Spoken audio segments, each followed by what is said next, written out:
So today I was thinking about our Luke passage where Jesus is walking in what seems to be a giant crowd with his disciples, and I can imagine the noises and the sounds, and it was busy.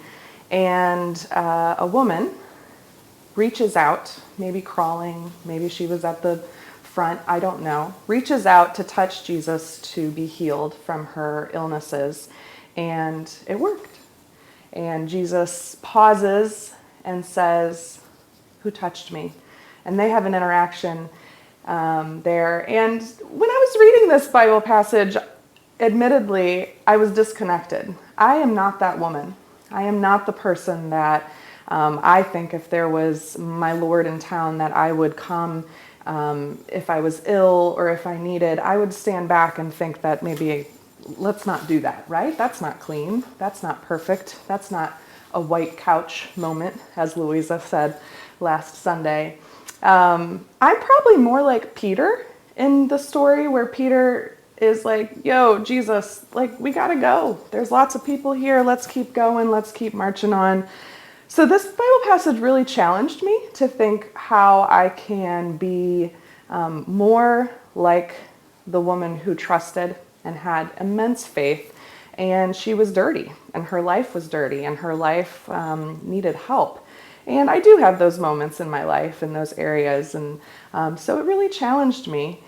It also got me thinking, when I heard this Lent theme, Fabric of Our Faith, I thought immediately of Grandpa's hearts.